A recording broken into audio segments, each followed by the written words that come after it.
Here we are talking about Pantheon. It's a single vast feature of the ancient building and ancient Rome temple.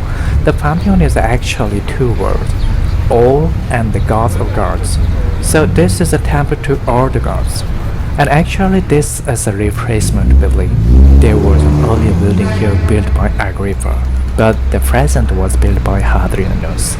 And it was built just about 100 years after the death of the birth of Christ. And it's an incredibly complicated and fascinating building. It's a two-circle and sphere, it's a horizontal circle and a vertical circle. It's 44 meters or something like that. And the building is built to contain a perfect sphere of 360 degrees.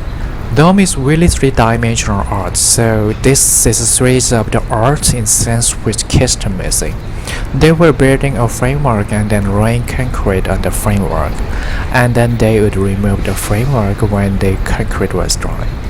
And the Rome's ability to really harness the power of concrete meant that they could actually create a kind of plastic medium that allowed for the spanning of the space which had not been technically possible before.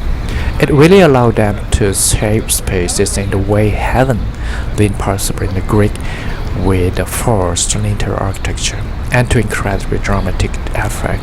This became a very famous building, and for instance when Hagia Sophia was built in Istanbul and Constantinople, the architects were thinking back to the Pantheon, and that was next great dome. Though it is a different way of the construction of dome on the Pantheon.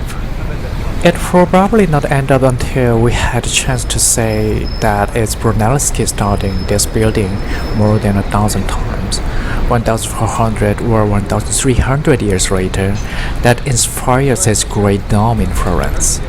And no dome this big and this wide had been built any time in between that. The knowledge of how to build a dome this wide, the engineering knowledge of how to do this, had been lost in the medieval. We had magnificent cathedrals, at first relatively tentative in Romanesque, then much more adventurous in the Gothic, but never with the engineering skill of the Romans.